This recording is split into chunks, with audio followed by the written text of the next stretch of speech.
feeling better today? A little bit. Good.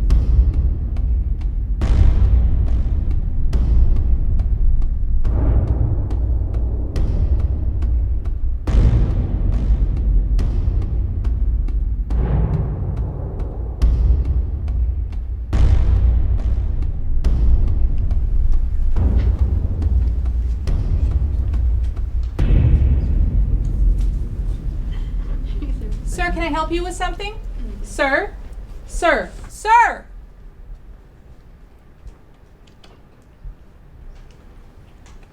I need you to check in before you enter the hospital. Who are you here to see? Who am I here to see? Yes? You.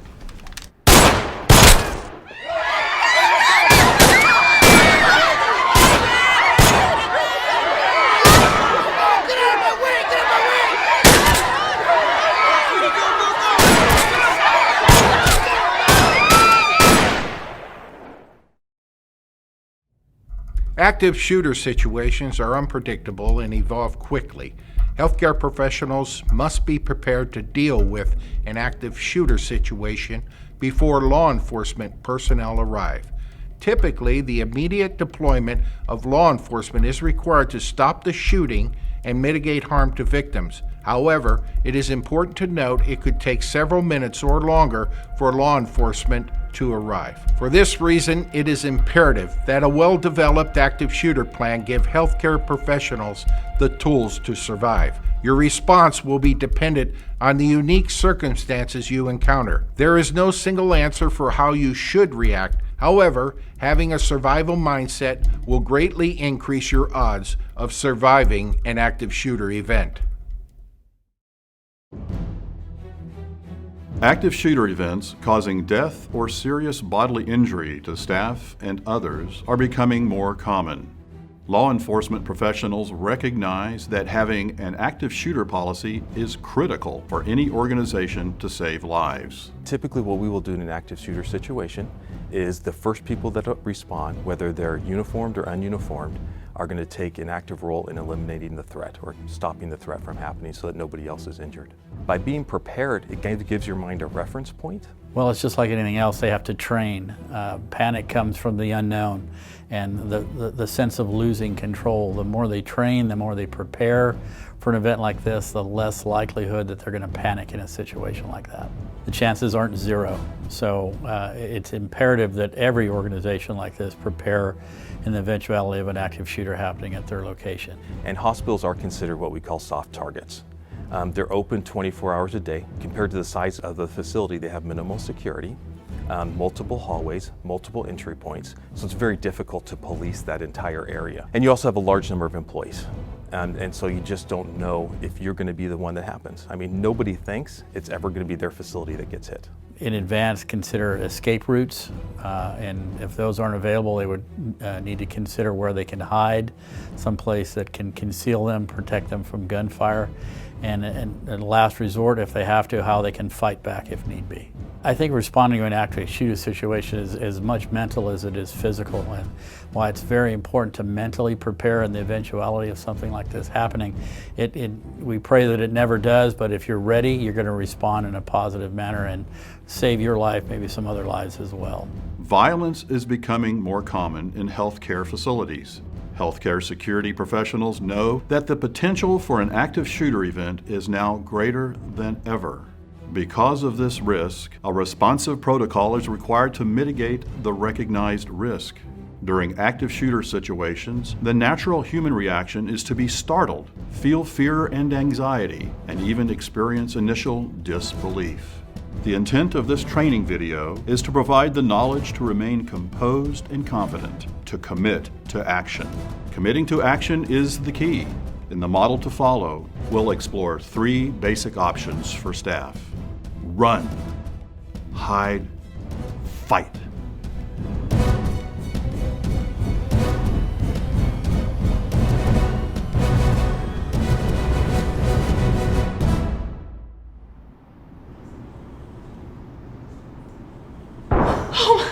Oh my gosh! Are those gunshots? Come on, we need to get out of here. My bag. Just leave it, come on! All right, everyone, let's move.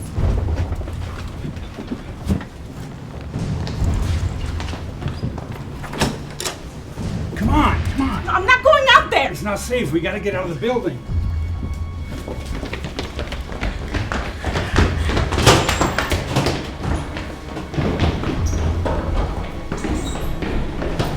Right is here. Wait, stop, wait.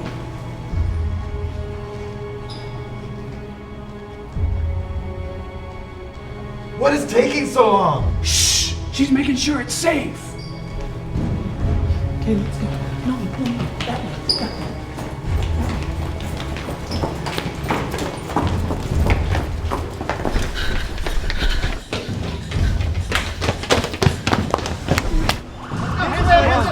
Right that way, right that way. This way, hands up, this way, this way. Get up, make her out, put your hands behind your back.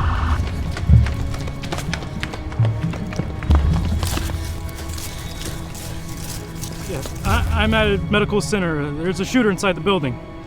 No, I didn't see him. I just heard the shots and people screaming. Hey, I think he's trying to go inside. Stop him! Hey, stop! Stop! You can't go in there. Someone's have a gun and they're shooting. What are you talking about? We need to get further away from the building where it's safe.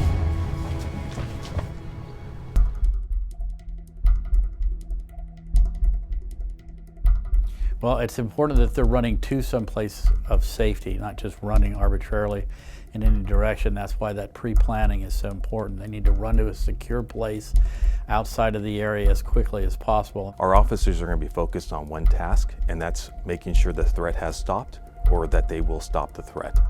And so they'll do that by going directly to wherever that threat is. What we need from hospital staff is to keep their hands visible so we know that they're not a threat, and to not ask us a ton of questions. Don't expect us to be stopping to help people with first aid issues, because what we're trying to do is stop people from continuing to get injured. If they're not following directions, the officers in many cases aren't going to have the time to discern between the actual threat and maybe someone who's not following directions. So we're going to have to treat everyone as if they are a potential threat, meaning that we're probably going to have to take them in custody or at least secure them in a manner that they're no longer a distraction of the officers in their job. And then once you get to that rally point, it's also important that people stay at that rally point. Do not leave. That's considered a safe area, and we need to account for everybody in that hospital at the end of it. As a first priority, you should attempt to evacuate or run from the location of an active shooting if it is safe to do so. The first course of action is to move far away from the building to a safe location. Leave personal belongings behind. Know your escape routes. As you're exiting, visualize possible escape routes and ensure your path is safe. Avoid escalators and elevators. Take others with you if possible, but don't stay behind because others will not go. When it is safe to do so, call 911. Upon running and escaping, prevent others from entering an area where the shooter may be. Be seriously vocal. Explicitly follow the instructions of any first responding law enforcement, or you could be considered a threat until proven otherwise.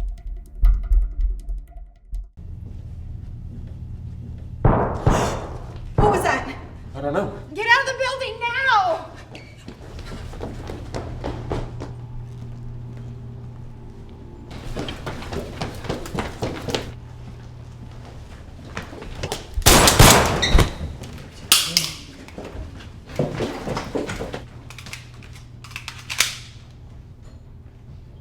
Help me with this. Get over there. Silence your phones. Hit the lights.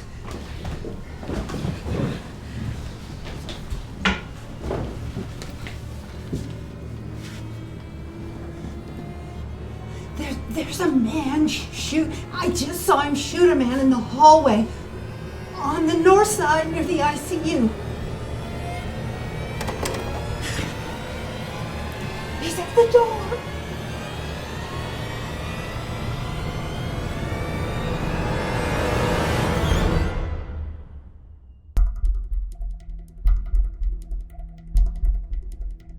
So if at all possible, barricade yourself. And that does not mean just locking the door.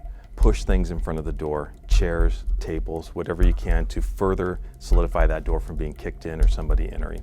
If there's a window in the door, go to an area where they can't look in the window and see that there's somebody in there. Call 911, let us know where you're at so that we know that there's somebody in there. We're going to want to know how many people there are, what type of weapons they have, and in what part of the facility they're located, so when we respond, we'll know exactly what we're facing. Typically, an active shooter is not going to spend time looking for people. They're going to be looking for what we would consider easy targets, targets that are out in the open. We would encourage people to hide, stay quiet, turn the lights off, don't make themselves known unless it is to law enforcement. If running is not a safe option, hide in place as quickly as possible. Once you have secured yourself, there are several key things to know. Lock doors if possible. Barricade the door with heavy furniture or objects. Close, lock, and cover windows if possible. Turn off the lights. Silence all electronic devices and turn off any sources of noise. Remain silent. Hide along areas that are not directly in front of windows or doors. Dial 911 if possible to alert police of the shooter's location. If you cannot speak, leave the line open and allow the dispatcher to listen. Remain hidden in place until law enforcement has arrived.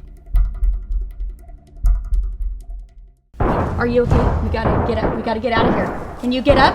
Oh, I think so. Okay, come on. We gotta go. I gotta move fast. It's okay. You're doing great. Doing good. We're gonna go right over there into the bathroom. Come on, Grace. Let's go.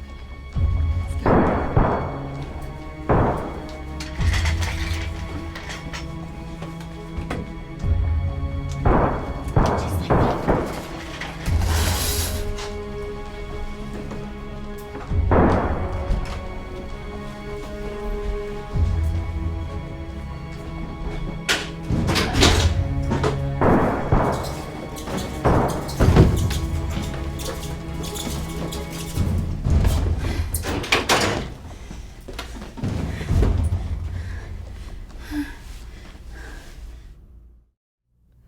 Healthcare professionals have a duty to care for patients.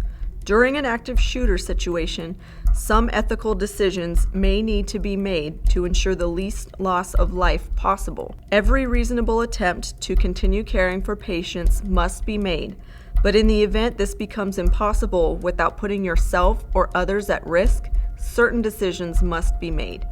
Staff may have to choose between the duty to provide safe patient care and protecting one's own life during an active shooter situation. Choosing between the duty to care and saving your own life is a personal choice. They're still shooting, and it's getting closer. What do we do? Should we try to get outside? Stay quiet. We should stay put. Wait here.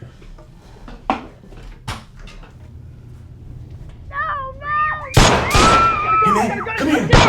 Get in here quick. What's going on? It's not safe to be out there. There's someone coming. Oh, what are we gonna do now? Let's move this table to the door. Is there a way to lock the door? Not from inside. What? Shh. Oh, that was close. We're all gonna die here. It's all right. We're not gonna die. We're gonna be okay. Everyone grab something. Grab something? Something that can be used as a weapon.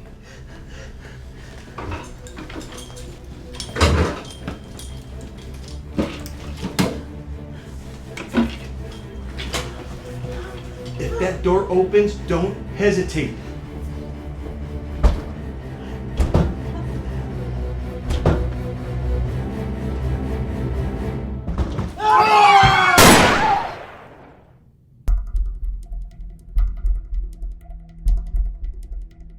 So that last option is fighting, and that is statistically speaking, actually a pretty good option. About 13% of the active shooter situations are taken down by unarmed citizens, and that's compared to 4% that are taken down by law enforcement. It's not a situation where you can afford to pull your punches or anything else. You've got to go all in as hard as you can, and hopefully with multiple people as well. There's strength in numbers, And that is exactly what you need to be able to do. Arm everybody and have a plan. The gloves are off at that point, meaning that anything goes. Whatever happens to be in that room, it is a potential weapon that they have to use in order to defend themselves and or go on the offensive. Pencils, chairs, books. It's very difficult if somebody throws something at you for you not to react to it, especially if it's thrown at your head. You should come up with a plan. Okay, if he gets in, what are we going to do? And so it might be good to go from different angles of the room so that you're kind of surrounding him when he comes in so that you can get him from every side. If you don't do anything, then you will become a statistic. Then they stand a chance of not going home. And that's really what they need to keep in mind, is that they will go home at the end of the day if they stand and fight. When you have determined that running or hiding are not safe options, hospital staff and employees need to know. As a last resort, when confronted with the shooter, they may need to fight to survive. When faced with this situation, come up with a plan of attack. Try to disrupt or incapacitate the shooter by using extremely aggressive force and using items from the environment as offensive weapons, such as a fire extinguisher or a chair. You must commit to your actions without hesitation. You must fight for your very survival. Whenever possible, work as a team. If you must confront the shooter, there is strength in numbers. Calling in an active shooter event can become a crisis in itself, bringing the arrival of dozens of heavily armed police officers. Panic will set in, and people will be traumatized. Active shooter calls should not be made based upon third-hand rumors, loud noise, an incident that has already been resolved, or the sight of a firearm on a person who may have a concealed carry permit or is a plainclothes police officer. To ensure that false active shooter reports are not made, staff shall only report an active shooter based upon first-hand knowledge. Examples of information to establish first-hand knowledge are people yelling information of what is happening, people running and appearing panicked, observing people who have been shot, observing the shooter, hearing people screaming and crying, or hearing gunshots. We hope this video has been a helpful educational tool that will assist you in understanding the basic elements of an active shooter response plan. This video is intended to emphasize the importance of following the plan's run, hide, fight response model in an actual event. It is also of the utmost importance for you to know that in the event of this nature, the plan calls upon you to take personal responsibility for your initial reactions and ultimately for your own survival. Although it is impossible to predict if or when an active shooter event will occur, we do know that these types of events are occurring more frequently. It is up to you to remain ever vigilant and be prepared to act at any given time.